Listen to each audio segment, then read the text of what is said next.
Começando agora a nossa aula, a 13ª lição da nossa escola Nova Vida. Releia novamente, por favor, Cris, o texto da palavra. Lâmpada para os meus pés. Tua palavra é uma lâmpada para os meus pés e luz para os meus caminhos. Luz para os meus caminhos. Eu vou fechar aqui o vídeo. Pode fechar o vídeo, gente. Só deixar o áudio aberto quando vocês precisarem falar, tá bom? Que aí pode fechar o vídeo. Se quiser, eu posso fechar o vídeo de vocês aqui. Pode fechar. Opa, isso. Tem a câmerazinha ali, a gente fica... Eu quero só que vocês me ouçam, e aí, quando quiser, vocês podem falar o momento que vocês acharem oportuno. Então, voltando aqui ao assunto, nós vemos, então, que a palavra de Deus, ela é a direção, ela é a bússola, é aquela que nos conduz na rota correta, é aquela que nos conduz no caminho certo, é aquela que nos conduz para as verdades de Deus, é aquela que nos leva para Deus. Mas, assim, as suas palavras, observa que a Bíblia, ela é nossa bússola, nossa ordem de direcionamento, né? Mas, assim, quando a gente primeiramente pensa nessa palavra, lâmpada para os meus pés e lâmpada para os meus caminhos são as tuas palavras, a primeira coisa que a gente tem que lembrar é a seguinte: a palavra de Deus, ela é um livro, é um compêndio. Se você pegar a Bíblia, a palavra Bíblia vem do grego biblios, daí se deriva a palavra biblioteca. O que quer dizer isso? Que ele é um conjunto de livros, ou seja, é um conjunto de livros que foi criado por vários homens de Deus que foram inspirados por Deus e que, de alguma forma, o Senhor usou a história de vida deles ou o ensino que eles fizeram naquela época para poder ministrar a palavra, para poder que, juntando esses livros, por um grupo chamado Septuaginta, 72 grandes homens estudiosos da palavra, viram quais são os textos da palavra que tinham uma interligação, que eram conectados, ou seja, que faziam sentido um no outro, que traziam um princípio, né? E dito isso, nós formamos um grupo de 66 livros, escrito por vários autores em períodos e épocas diferentes. Mas aqui, para a nossa classe, a gente precisa primeiramente tentar ou decifrar a palavra de Deus, né? Ela é a nossa fonte de inspiração, né? Então, como é que eu posso entender que Deus está falando através dela, para que ela não seja mais um livro, né? A pergunta é: como você pode ter certeza de que essa Bíblia, ela não é mais um livro? Então, você vai tentar agora buscar o entendimento nela mesma, porque a Bíblia, ela responde à própria Bíblia. Isso quer dizer o seguinte: que tudo que você tiver em busca de resposta, você entende e responde por ela própria. Então, vamos lá. Eu quero que vocês abram aí conosco a sua Bíblia lá no primeiro, ou melhor, no segundo livro de Pedro. Segundo livro de Pedro. Vamos ler. A segunda epístola que Pedro escreveu. Vamos ouvir, vamos ler. Eu estou aqui também tentando acompanhar com vocês. Hoje eu não vou projetar como eu costumeiramente faço, mas eu gostaria que vocês achassem comigo o versículo e lessem no capítulo 1, versículo 21, do segunda epístola de Pedro. Se vocês estiverem aí procurando ainda, vamos lá.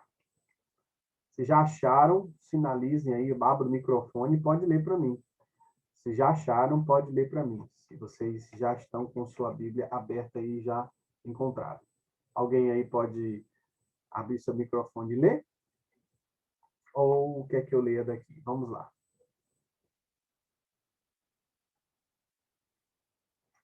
Vamos lá, gente. Ok?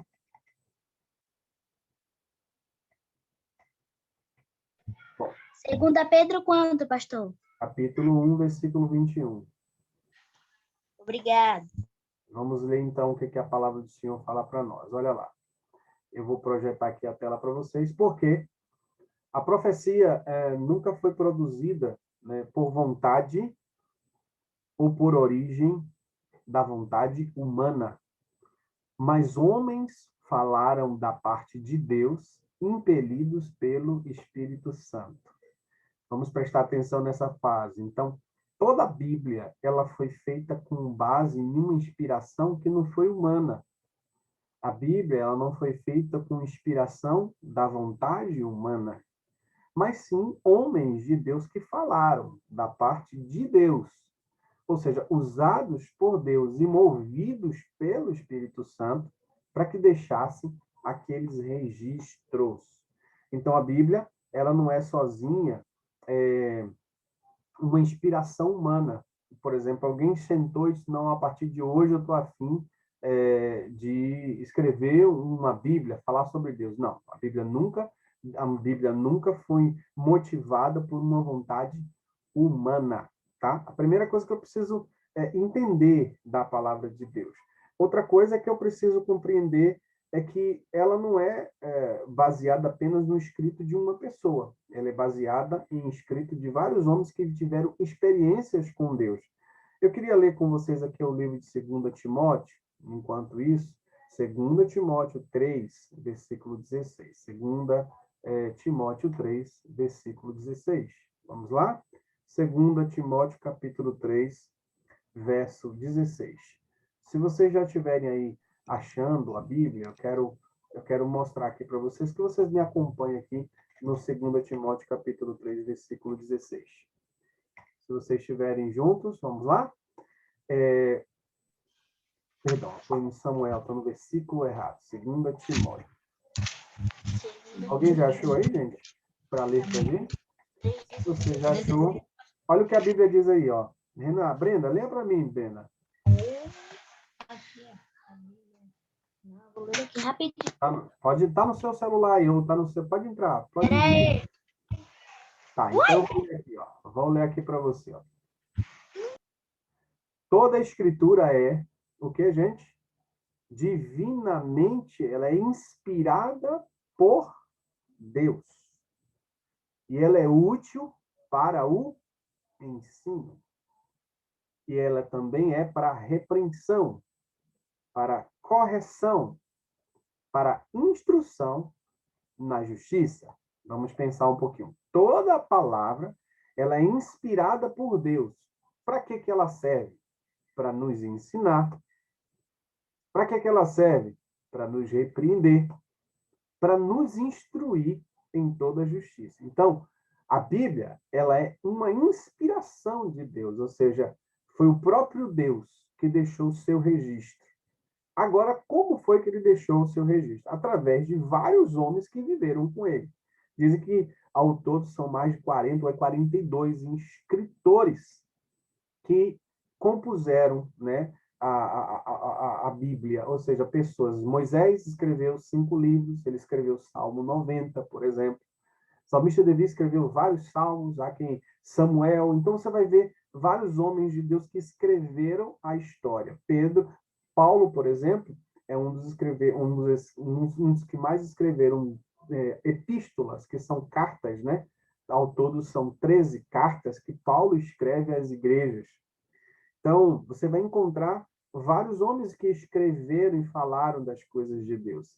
E é lindo quando a gente vê que a palavra, ela por si só, não precisou o próprio Deus sair do seu alto céus para poder ele mesmo escrever. Se fosse assim, todo mundo iria crer, né? Mas você voltando aqui, continuando no texto, olha lá, para que o homem de Deus seja perfeito e perfeitamente preparado, instruído, capacitado, né, para toda boa obra. Então, ou seja, a palavra de Deus, ela é um instrumento de instrução, de capacitação.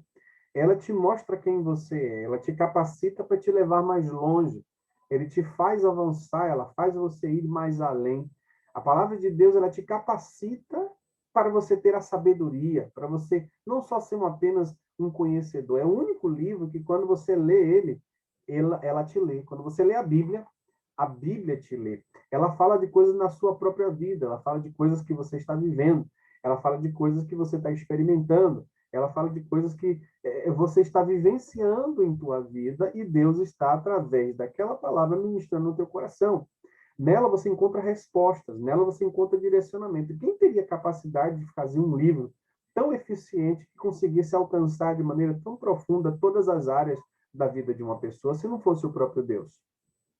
Qual o livro que você lê? Esse é o único livro que, quando você lê, você já consegue colocá-lo em prática, porque ele ensina você a ter uma rotina de vida e altera por completo a sua própria vida. Ou seja, a Bíblia, ela te atinge, ela te alcança, ela mexe com você. ela também te traz paz, ela também te traz direcionamento, ela também te dá instrução como forma de vida, ela te capacita para ensinar a maneira como você tem que se comportar, a maneira como você tem que andar, a maneira como você tem que viver. Ela te ensina a ser um bom marido, ser uma boa mãe, ser um bom pai. A Bíblia, ela te ensina a ter paz com todos, ela te ensina a liberar o perdão. É o único livro, diferente de qualquer outro livro que você lê, que às vezes você apenas lê um livro que tem de coisas que você nunca vai utilizar. Por exemplo, você aprende a tabuada, a matemática. Às vezes você estuda um livro de matemática que ensina raiz quadrada. Só que você sai dali naquela aula aprendendo o que é raiz quadrada, mas na sua vida você nunca usou ou vai usar a raiz quadrada. Entendeu? Então, isso quer dizer o seguinte, agora, por que, que Deus deixou a sua palavra escrita? Aí eu queria meio que atiçar vocês. Se você quiser abrir aí, se não tiver muito barulho aí, você pode abrir seu microfone e dar uma ideia por que, que você acha que Deus deixou a sua palavra escrita. Alguém pode dar sua opinião, gente, para não ficar aqui somente eu ensinando? Alguém pode abrir o seu microfone e dar sua opinião? Pergunta, por que, que Deus deixou a sua palavra escrita? Por que, que ele fez questão de que nós tivéssemos uma Bíblia, um conjunto de livros? Esse silêncio da internet aqui nessas aulas me deixa assim mordido, porque sinto falta do nosso ambiente presencial. Mas é o único que temos, é esse que a gente tem que se adequar. Alguém quer falar? Brenda, Cristina, Crispina também, Cida. Pode falar, Cris. Você abriu o microfone, fica à vontade. Oh, eu acho que ele deixou que era para que a gente não tivesse dúvida, né? Para que a gente lesse e, através da leitura, saber que quem deixou foi ele, para a gente não ter dúvida do Uhum. que ele queria que a gente fizesse, do que ele queria que a gente fosse obediente a ele, das, Uhum. dos milagres, das maravilhas que ele fez, né? Então, ele queria que todos os filhos dele, ou todas as criações dele, soubessem o que ele fez.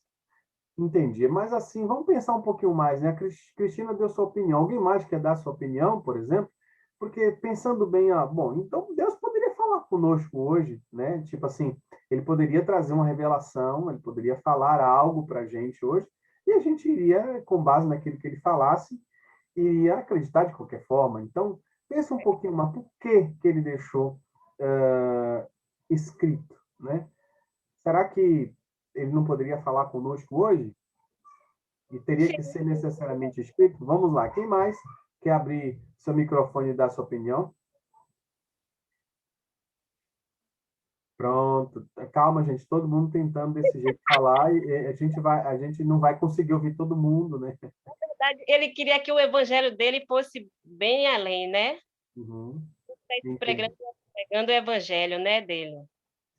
Na verdade, gente, vamos pensar um pouquinho. Por que, que ele fez questão de deixar a palavra escrita?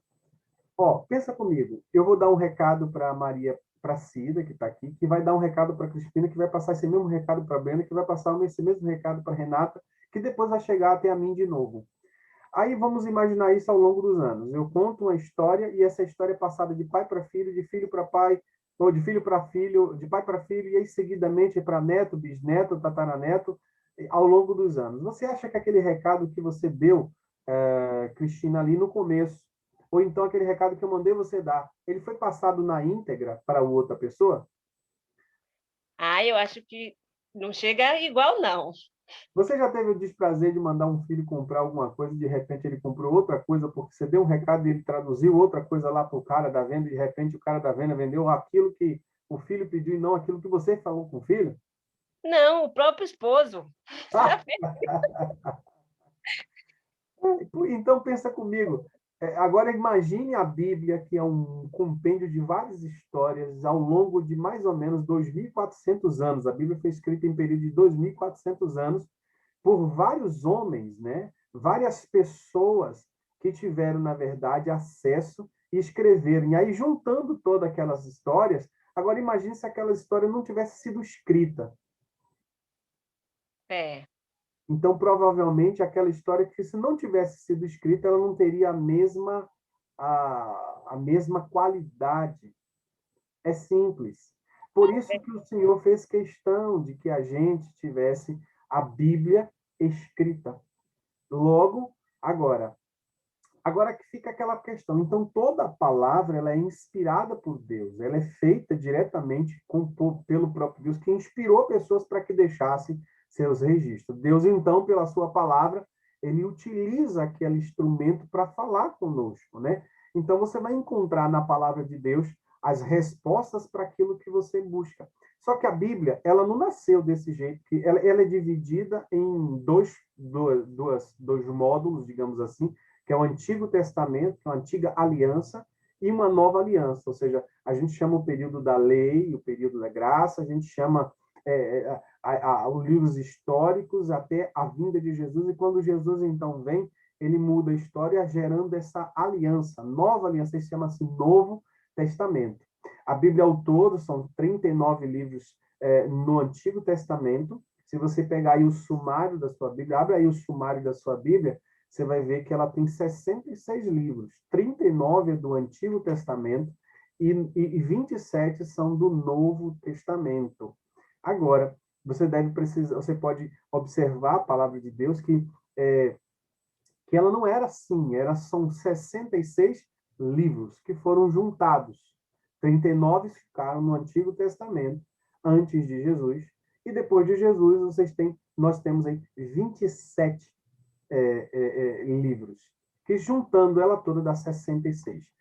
Depois eu vou falar que existem mais livros que foram escritos, mas que não foram considerados livros que foram autenticados como se tivesse a mesma linguagem. Porque para compor a palavra, é preciso que houvesse uma hermenêutica que unificasse, ou seja, se você lê a Bíblia, ela responde ela mesma. É o único livro que traz a resposta daquilo que você procura em um assunto só. Por exemplo, quero falar sobre salvação.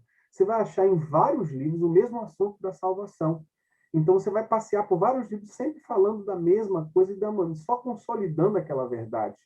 Como é possível 2.400 anos se passar e uma pessoa que escreveu lá no início e outra pessoa que escreveu lá no Novo Testamento, ou seja, anos e anos atrás, centenas de anos depois, conseguir escrever a mesma coisa sobre Deus? Isso quer dizer o quê, gente?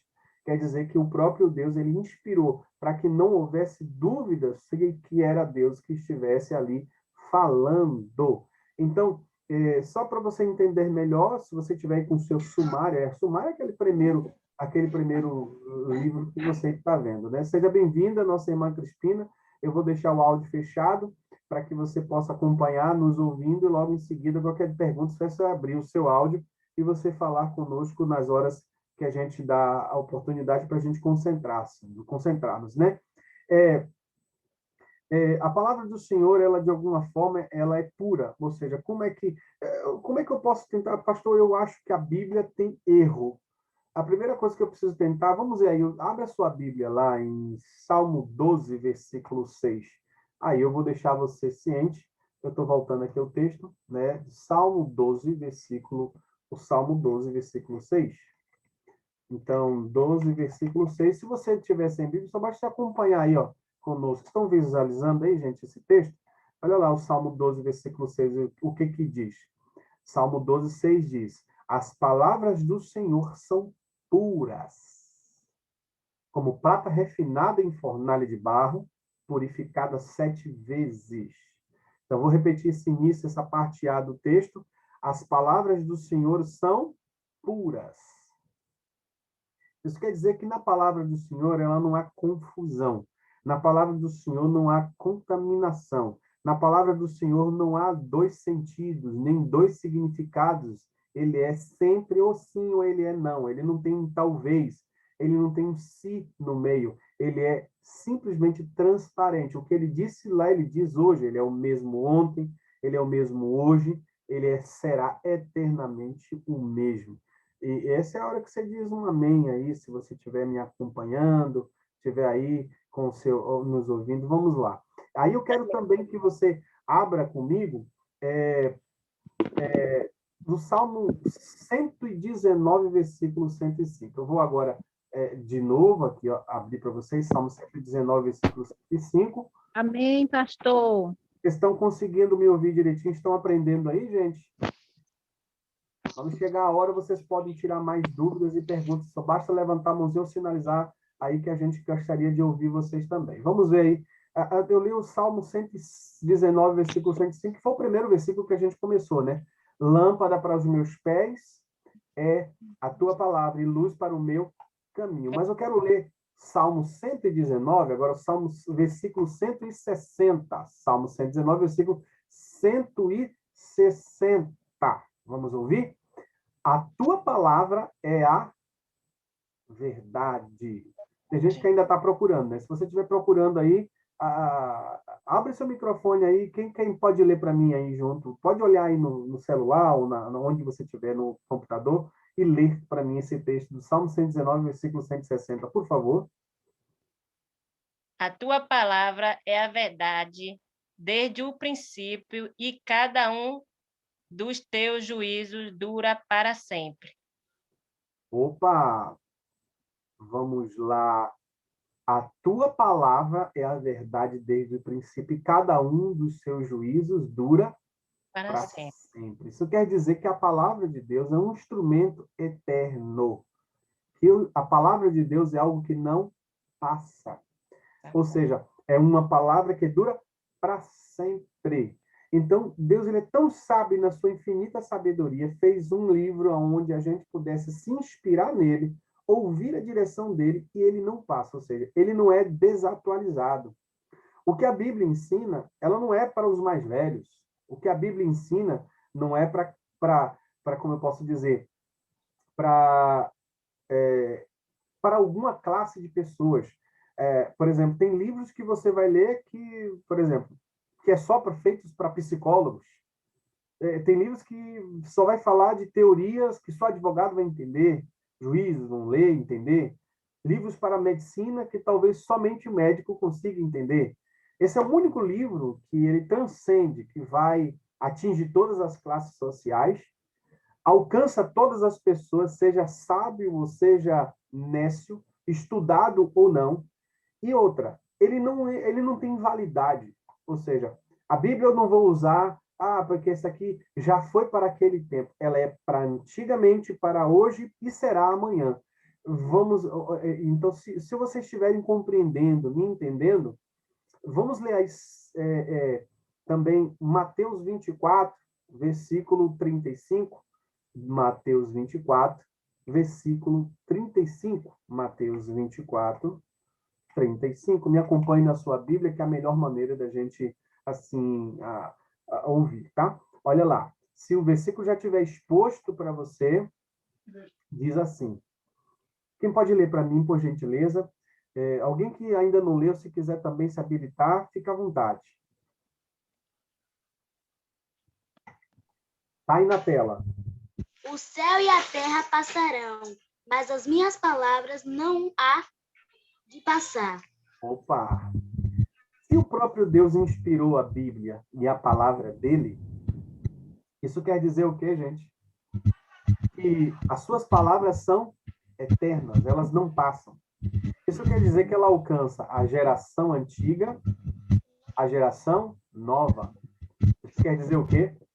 Que a geração de hoje vai entender essa mesma Bíblia que a geração nossa antiga. Ou seja, independente da geração, ela não passa. Essa verdade, ela permanece. Essa palavra, ela fica. Essa palavra, ela vai te instruir. Porque o céu e a terra pode até passar, mas os ensinamentos dela vão permanecer. Isso quer dizer que eu vou morrer, ou nós vamos morrer, se Jesus não arrebatar a sua igreja. E mesmo assim, a palavra de Deus vai permanecer.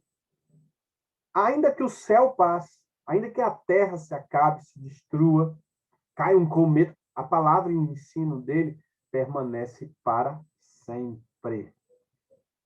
Amém? Então, ela, como nós vimos, ela é pura, como nós vimos, ela... Pastor, mas eu já ouvi alguém dizer que a Bíblia tem erro. Olha só, deixa eu explicar uma coisa para você. O que acontece? Existe uma coisa chamada transliteração. O que é transliteração, gente? Transliteração é quando você vai traduzir uma língua, uma Bíblia, um assunto de uma língua para outra. A Bíblia ela foi escrita em grego, no Antigo e Novo Testamento. Foi escrita salvo engano, em aramaico, nos livros de Daniel, salvo engano, acho que tem uns textos escritos em aramaico e também no hebraico. Então, hebraico, aramaico e grego. Essas foram as línguas escritas que foram utilizadas. Agora, eu te imagino, eu fico tentando aqui entender como é que se traduz uma palavra do hebraico para o português. Se existe aqui no nosso vocabulário, por exemplo, a palavra saudade, ela não existe em nenhum outro lugar do mundo. É uma palavra do português que foi muito utilizada na época da escravidão, que era uma palavra que os negros, os escravizados da África, os negros que eram escravizados lá da África, eles falavam da saudade da terra. Então, eles sentiam falta da terra e da família, e aí essa palavra saudade só existe aqui. Mas se eu tivesse que traduzir a palavra saudade para o inglês, seria sinto muito. Ou seja, porque não existe essa palavra no inglês. O inglês são composto de 12 mil palavras, o português tem 16 mil.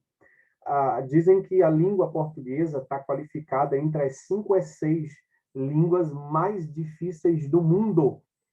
Vou repetir. Aí você tem o árabe, você tem o mandarim.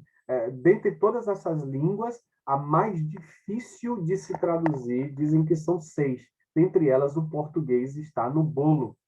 Então, agora eu tente traduzir uma palavra que não existe do português para o hebraico.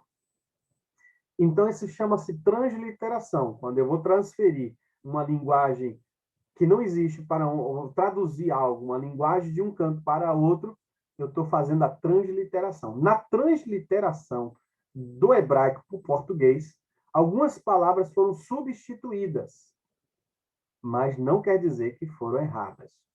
Entendeu? Bom, isso quer dizer que a Bíblia tem 99, infração de porcentagem de perfeição na tradução. E algumas palavras foram substituídas para adequação. Agora, eu nunca me esqueço de uma história de um missionário que diz assim, que ele foi traduzir, ele foi pregar para uma tribo indígena aqui na Amazônia, bem antigamente, acho que não me lembro do ano, mas da época, mas com certeza foi no século XIX, e ele foi pregar para algumas tribos indígenas que nunca tinham ouvido falar de Jesus, e aí ele ficou lá, e quando ele ficou, ele começou a fazer a educação da linguagem portuguesa, ensinar o português para eles, porque eles estavam fora da nação. Então, aprendeu a língua deles e depois ensinou o português porque o português brasileiro, que era a língua oficial do Brasil. Então, eles não tinham comunicação. Daí ele passou anos estudando, escreveu, aprendeu o dialeto tupi-guarani, a linguagem que os índios tinham naquela tribo, e depois ele começou a traduzir a Bíblia do português para a língua tupi-guarani, salvo engano, naquela Bíblia, na linguagem indígena. Só que aí tem um verso da palavra que diz assim, em João, capítulo 6, versículos 49 e 51, Jesus diz assim, eu sou o pão da vida, quem comer de mim jamais terá fome. Aí ele, encucado, porque os índios nunca tinham comido pão, porque o pão é uma coisa cotidiana, né, que se toma, é o hábito da pessoa de comer, conta como algo universal que quase todo mundo come, principalmente de manhã, né, num café, né, à noite. Então, é hábito da pessoa comer pão. Onde você for no mundo, você diz, eu quero um pão, todo mundo tem. Aí você tem variadas formas, pão asmo, pão com fermento, pão não sei o que mais. É tanto que a Bíblia fala de maná. Aí Jesus fala como algo cotidiano, um alimento onde todo mundo conhecia. Só que aquela tribo indígena não sabia o que era pão. E aí, ele, na hora de traduzir, adivinha o que ele colocou? Ele olhou e observou a vida dos índios e viu que eles não comiam pão de manhã, comia todos os dias, beiju, porque eles sabiam fazer farinha de mandioca e com aquele líquido que ele fazia, ele pegava o beiju e o engraçado que eles faziam, o beiju comia todos os dias. Aí, pronto, já achou ali a tradução. Aí, em vez de ele colocar eu sou o pão da vida, ele, na tradução daquela língua, ele colocou eu sou o beiju da vida. Eu consegui ser claro? Então, aí na tradução, na transliteração do português para aquela linguagem indígena, ele, em vez de colocar pão, ele colocou beiju da vida. Aí eu te pergunto, houve substituição? Sim, de algumas palavras. Gente, abra o microfone e pergunte. Você que gostou aí da história do beiju da vida, agora já sabe, né? Vamos pegar um beiju e fazer a Santa Ceia agora. Quem quiser falar ou fazer alguma pergunta, essa é a hora. Por gentileza, fique muito à vontade para poder falar conosco agora. Tem alguém que quer tirar a sua dúvida? A internet exige um esforço muito grande para a gente prestar muita atenção. Quem mais? Quem quiser tirar a sua dúvida e falar conosco agora? Não tem? Então, abra o microfone e diga, não, pastor, podemos continuar. Podemos continuar, pastor. Então, obrigado, Renato. Vamos lá. Também eu não posso dizer assim, pastor, a Bíblia, ela foi escrita são 66 livros. Mas, pastor, antigamente não tinha. Está vendo esse papel do pano de fundo aí que o pastor está propositalmente um pano de fundo com uma Bíblia? Porque o assunto hoje também gira em torno disso, e aproveitando esse ensejo, a Bíblia não é feita assim, desse jeito, em papel, chama papiros, que é feito hoje de árvore, não sei qual é a árvore que se faz, mas me corrija se eu estiver errado, tá, gente? E antigamente não se escrevia, eram pergaminhos, era um rolo, tipo aquele rolo de pizza, com 2 rolos de pizza com um couro. E aí existiam os escribas. Quem eram os escribas? Os escribas eram os reprodutores. Eles pegavam um livro e escrevia. Então, ele escrevia aquela Bíblia. Então, daí, imagine 66 livros. Agora, imagine você com 66 rolos de papiro, que é um pedaço de couro esticado, você levando para a igreja 66 pergaminhos. Hoje você pega um livro como esse que está aqui atrás, da minha visão, e leva para casa, né? Ou leva para a igreja. E aí você abre a sua Bíblia em Mateus, abre a sua Bíblia em Apocalipse, você vai lá e abre, né? Mas são 66 livros, é por isso que daí se surgiu a palavra biblioteca, vem do grego biblios.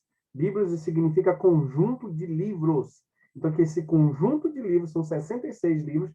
E aí, agora, quando você vê Jesus pregando lá, por exemplo, em Lucas, capítulo 4, versículo 18, ele escolheu o livro de Isaías, e abriu lá e citou um versículo e disse, hoje se cumpre, o Espírito do Senhor está sobre mim, porque me ungiu para evangelizar os pobres, para proclamar libertação aos cativos, para pôr liberdade aos oprimidos do diabo e anunciar o ano aceitável do Senhor. Ele lê esse texto, e no versículo 19 ele diz assim, e hoje se cumpre ou 19 diz, hoje se cumpre essa profecia, essa palavra se cumpre hoje. Ele pegou um daqueles pergaminhos, ele não pegou os 66, só pegou um, e leu aquele texto, e a Bíblia fala que daí ele começou o ministério, ele pregando a palavra e narrando aquilo. Mas eu quero que vocês entendam o seguinte, por que eu estou falando isso? Porque a Bíblia não tinha capítulo nem versículo. Se eram 66 livros, como é que você abre hoje capítulo 7, versículo 3 de João tal? Antigamente não era assim. Então foi introduzido, salvo engano, no século XVI ou século XVII, por um padre francês que introduziu versículos e capítulos na Bíblia. Hoje você acha versículo, que é um número menorzinho, e capítulo, que é um número maior.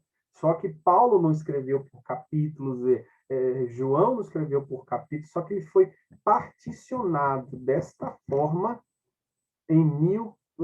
salvo engano, 1620, alguma coisa, não tenho com precisão, mas sei que com certeza entre século XVI e XVII foi feito essa particionamento. Ou se eu estiver errado, foi no ano 1200 e fração. Enfim, não quero aqui tentar lembrar com exatidão, mas sei que foi com certeza há muitos anos atrás, e a Bíblia passou a ter capítulos e versículos. Hoje a Bíblia tem 1.187, 189 capítulos. E se você lê todos os dias você lê a Bíblia 3 capítulos por dia, e no final de semana 5, você concluiria ela em menos de 1 ano. Isso quer dizer que se você lê 6 capítulos por dia, você lê isso em 6 meses. Então, a Bíblia, ela foi particionada dessa forma, são 31.276 versículos. Então, e você vai encontrar vários versículos na Bíblia, vários capítulos na Bíblia, sendo que o Salmo é o maior de todos os livros, que é um compêndio de 150 orações e cânticos. E você vai encontrar também o menor livro da Bíblia, que é Sofonias, salvo engano. Sofonias? acho que Sofonias ou é o livro de Judas, com 20 e poucos versículos. Não, Terceira João. Terceira João, que é o menor livro da Bíblia. Você vai achar também o maior versículo, com Esther 8, 9, com 360 e tantas palavras ou letras. Você vai achar também o menor versículo da Bíblia, lá em Êxodo 20, versículo 13, ou então no Novo Testamento, que diz assim, não matarás, né? E no Novo Testamento você acha lá em João 11, 45, Jesus chorou. Você vai ter essas nuances, salvo engano, o menor capítulo da Bíblia é o Salmo 117, é o Salmo 20, 127, com 2 versículos. Então, você tem essas curiosidades na Bíblia, mas pouco importa que, independente do conteúdo, aquilo é apenas um norte para nós. Mas não era assim na época que foi selecionado os livros. Bom, gente, por hora, eu quero abrir com vocês aqui. A pergunta é, pastor, se eu entender a palavra, a Bíblia errada, o que acontece? Vamos ver. Porque se você analisar bem, você vai ver Jesus fala assim, ó, conhecereis a verdade e a verdade, eu sei que vocês devem estar falando aí, e a verdade vos libertará. O que quer dizer isso? Que se você conhecer a verdade, a palavra de Deus, ela te liberta. O problema é como a Bíblia, ela não precisa de ela é autoexplicativa, ou seja, quando você lê a Bíblia, você não precisa de outro livro. Eu quero deixar aqui aberto enquanto eu falo para vocês. Capítulo Apocalipse, capítulo 22, versículo 18, para entendermos melhor. A Bíblia ela não precisa de outro livro para dar subsídio a ela. Por exemplo, ela é o único livro que ela sozinha se autoexplica. Então, não, pastor, eu quero estudar bastante livros para aprender a Bíblia. Não, primeiro estuda a Bíblia e os livros derivam-se da Bíblia, e não o contrário. Por exemplo, eu vou ler um livro, Como Aprender a Bíblia. Não, você não aprende a Bíblia sem lê-la. Então, qualquer outro livro, ele é uma fonte, ele não é um mar que recebe o rio. Ele é a própria fonte que alimenta o mar, entende? Então, a palavra de Deus é a sua fonte. A sua palavra de Deus é o seu alimento. É onde você deve extrair aquilo que você precisa para viver uma vida com Deus.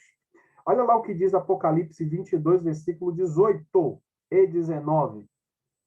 Porque eu testifico a todo aquele que ouvir as palavras dessa profecia, deste livro, que, se alguém lhes acrescentar alguma coisa, vou repetir com mais ênfase, se alguém acrescentar alguma coisa neste livro, Deus fará vir sobre ele as pragas que estão escritas neste livro.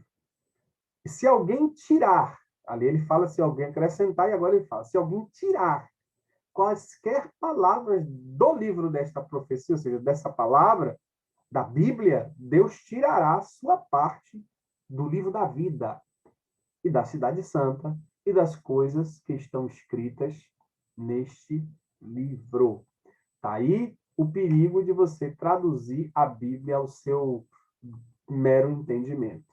Então, eu tenho que ter cuidado para que eu não interprete a Bíblia com base naquilo que os outros dizem. A Bíblia diz que as minhas ovelhas ouvirão a minha voz. Então, a palavra de Deus, ela é tudo o que a gente precisa para a nossa instrução. Então, eu encerro aqui a nossa aula, vou dar pausa na nossa pausa aqui para a nossa aula para deixar gravada, para os que não puderam participar conosco hoje. Enquanto isso, a gente vai agora para a nossa sessão de perguntas. Vamos